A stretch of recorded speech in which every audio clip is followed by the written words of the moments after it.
Tara, magluto tayo ng cabbage roll with sweet chili sauce. Marinate na natin yung ating ground beef. Siyempre, maglalagay tayo ng garlic, onion, bell pepper, carrots, at spring onion. Yan, agahaluin lang natin lahat ng vegetable, fresh egg, lagyan natin salt, fresh ground black pepper, oyster sauce, Worcestershire sauce, at breadcrumbs. I-mix lang natin lahat until mag-combine yung ingredients na nilagay natin sa ating ground beef. Iwan na natin yung ating napa-cabbage. Pakukuluan natin. Ito yung gagamitin natin sa ating ground beef. Yan, okay na yan. Magpainit na tayo ng tubig. Lagyan na natin ng salt. At i-blanch natin yung ating napa-cabbage.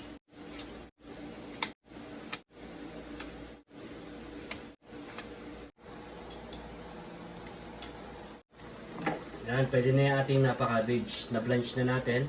Then, i-cool down na natin yung ating cabbage.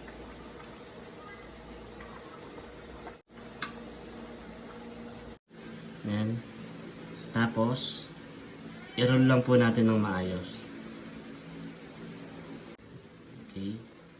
Para ka lang nagro-roll ng lumpia? Oo. Kaso hindi ko siya tinitiklop. Diretso lang. Diretso lang. Yan. Okay. Takpan na natin yung ating cabbage roll at i-steam natin ng 50 minutes. Habang ini-steam natin yung ating cabbage roll, mag-saute na tayo. Gagawa tayo ng ating sauce.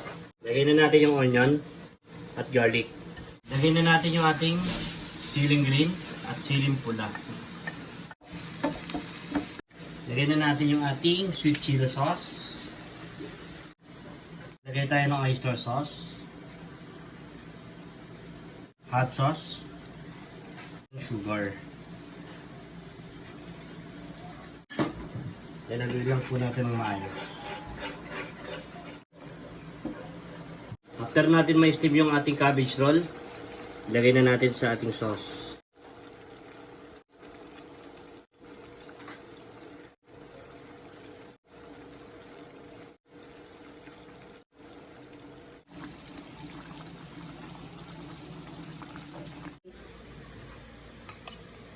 First bite.